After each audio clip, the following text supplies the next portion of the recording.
Looking to transform your family game nights? At Perfectly Picked Games, we specialize in family games that bring everyone closer. Our games aren't just fun. Kids and teens will learn how to take turns, develop basic strategy skills, and understand the thrill of winning and grace of losing. With our exclusive gift of games, you can give months of gaming excitement to your family. Choose a 3-month or 6-month gift, and we'll deliver hand-picked family games to your doorstep every month. And here's the best part. Right now, you can use the promo code GOLDENMOJO and receive 20% off your selected plan. Don't miss out on this exclusive offer. Use promo code GOLDENMOJO and save 20% today at Perfectly Picked Games.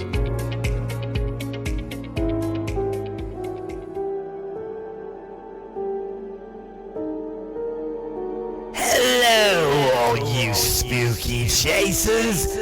Hop on in the car with Golden J and take a ride down Route 66 as you explore all the haunted and abandoned places left down a road long ghosted. And you never know what hitchhiker might get picked up along the way. So buckle up as we take a haunted trip down 66.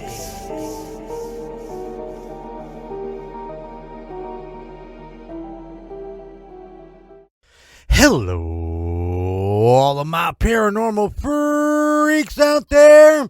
It is I, Golden J, and you are on a haunted trip down 66.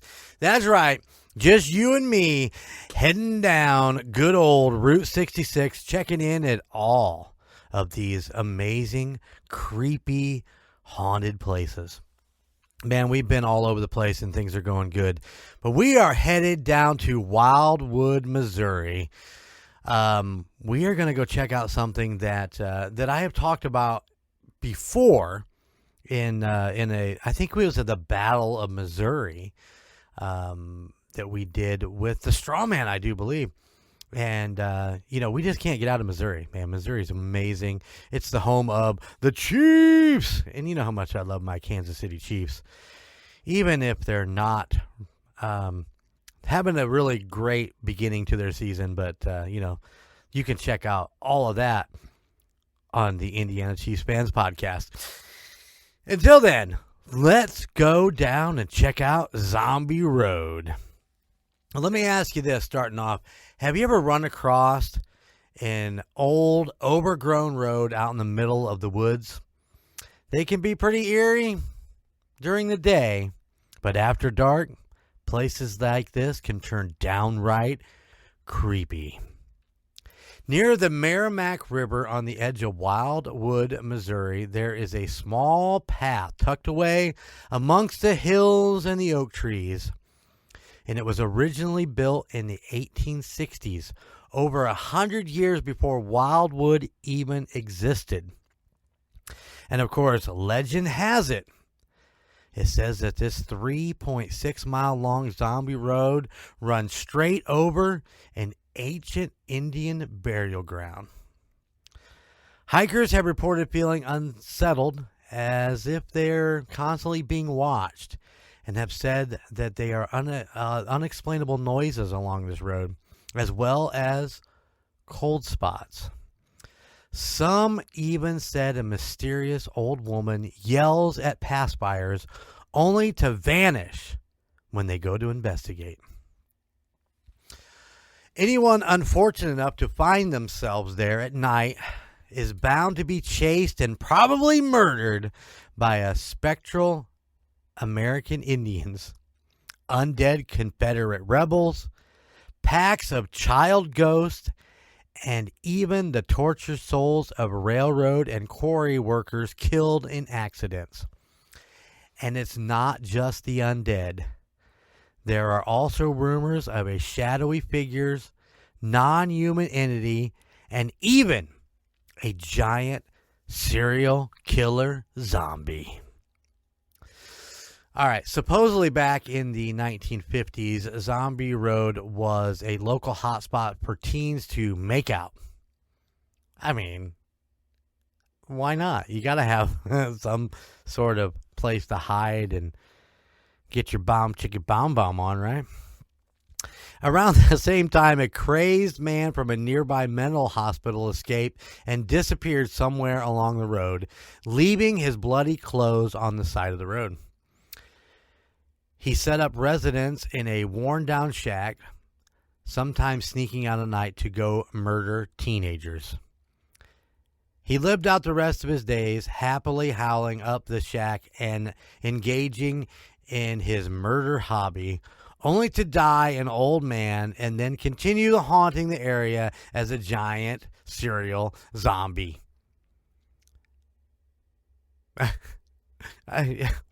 Yeah. And that's where zombie in Zombie Road comes from. The road is off limits after dark. And also, some say Zombie Road doesn't exist.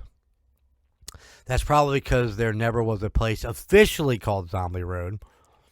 It was actually called Lawyer Ford Road. It was created back in the 1800s to access the Merrimack River. In ancient times, way back in 2010, it was freshly paved, renamed Rock Hollow Trail, and is now a bike path. Legend has it it's hard to find.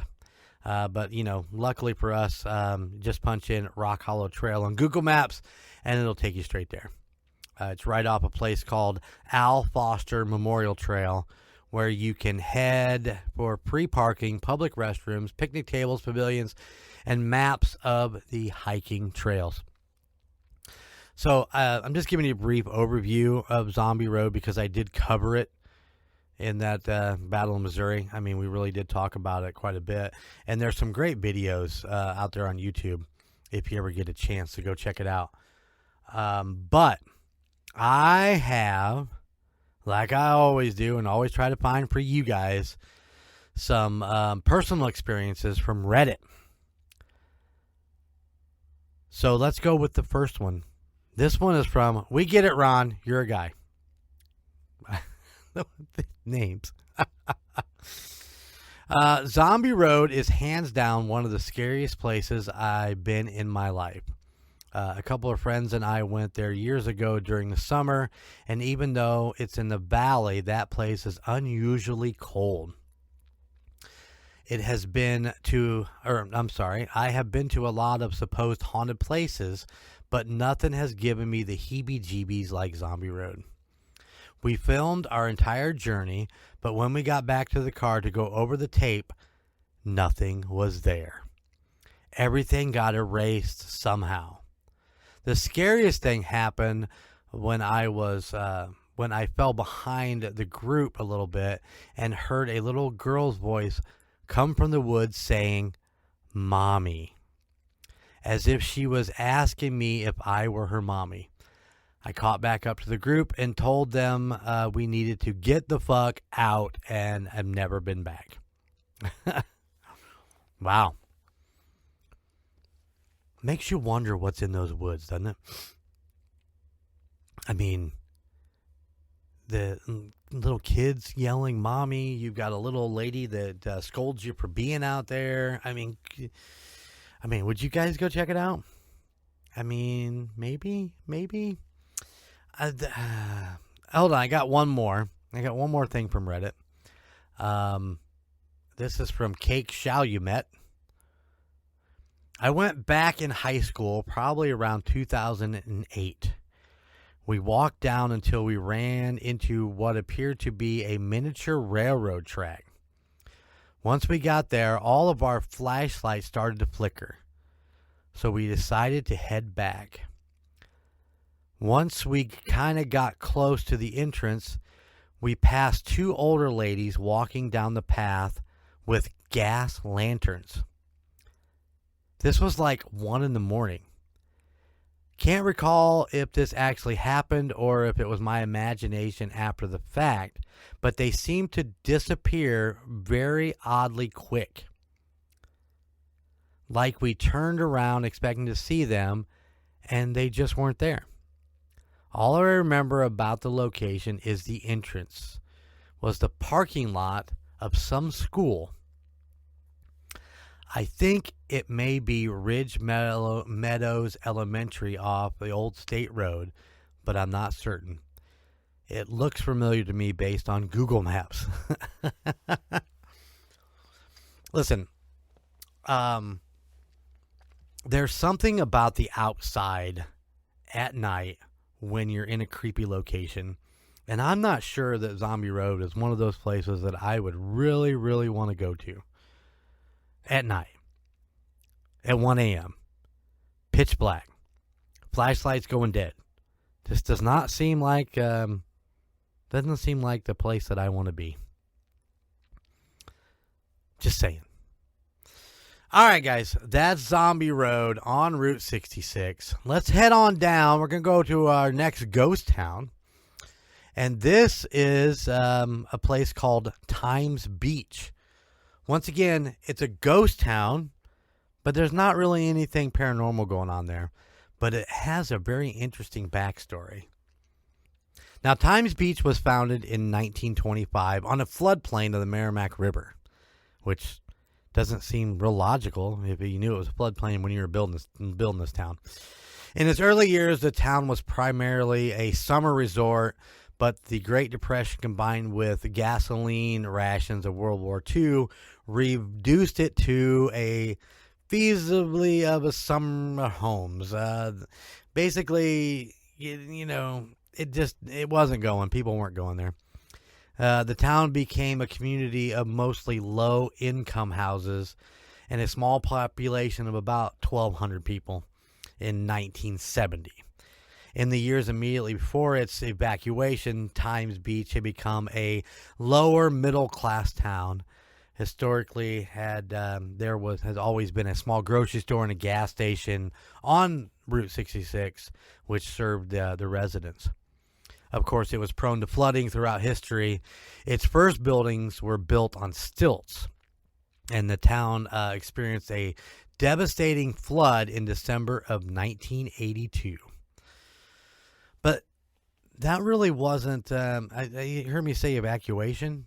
That really wasn't necessarily what was going on. And let me tell you about the dioxin disaster, which happened in the early 1970s. And the town had sprayed waste oil contaminated with dioxins on its road to control dust. Now, it doesn't sound that bad. I mean, it's like, I don't know. But here, let me get into the story a little bit.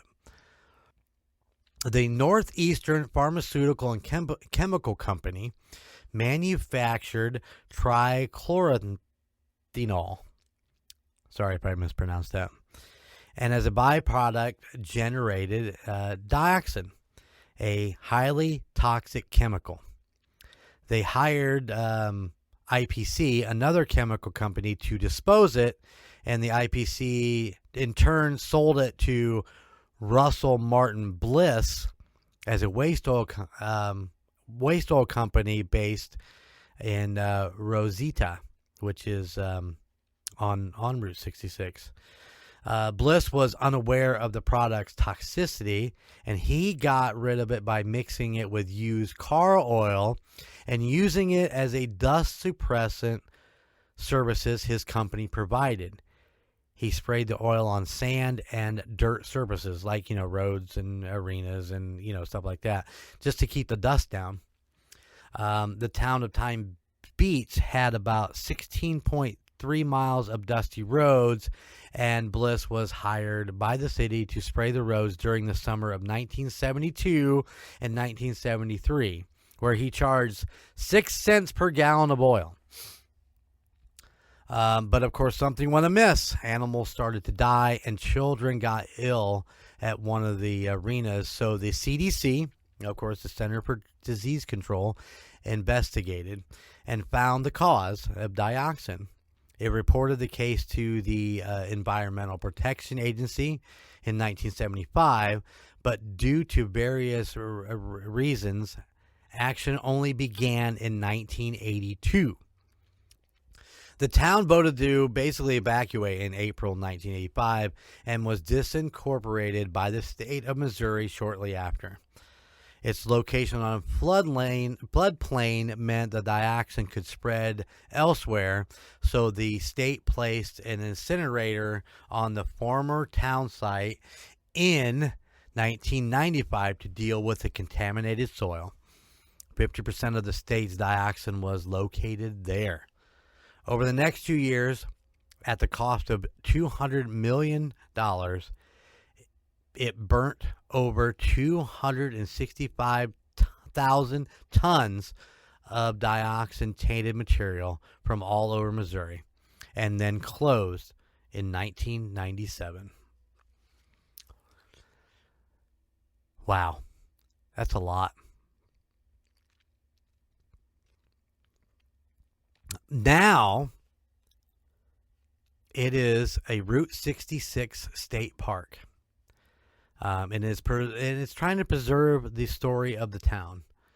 Of course, the park has a visitors center, and is housed in the historic Bridgehead Inn, one of the few structures that was not removed from the site.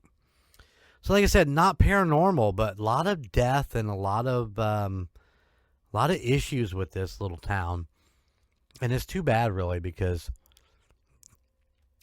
they didn't really do anything wrong. It's just that they tried to control the dust, and it just God, can you imagine?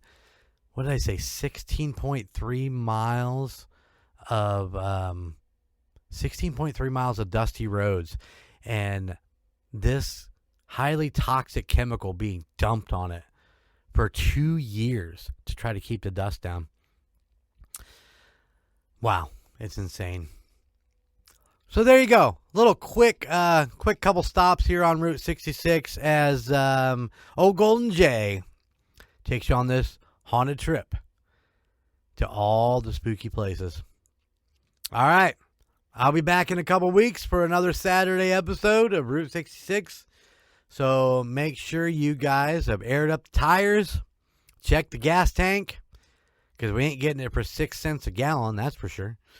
And we're going to continue on, and I will talk to you then. Don't forget to check out the website, UnitedStatesParanormal.com. Until then, keep it spooky, and I'll see you on the other side. Thank you for listening to the United States of Paranormal podcast. Check us out at theunitedstatesofparanormal.com, where you can find our Spotlight of the Month, Fan of the Month, and all of our amazing merchandise. Or you can find us on social media at Facebook at the United States of Paranormal, Instagram at the United States of Paranormal, and YouTube at the United States of Paranormal 1795. And don't forget, we are now on Patreon. Just go to patreon.com/2sop. Please check out the other podcasts in the Golden Mojo Entertainment Network of podcasts. Golden 80s, Indiana Chiefs Fans, Gridiron Kings, Murd Nerds, The Nostalgia Tug, Real Terror, and the Puck Yeah podcast. But you can still find Golden Image Podcast, A Quart of Books and Booze, and The Call Guys, wherever you stream your favorite podcasts. And if you have a location or a story that you would like for us to check into, please email us at the United States of Paranormal @gmail.com. Please like, rate, and subscribe wherever you listen. Thank you for all of your support. Bye.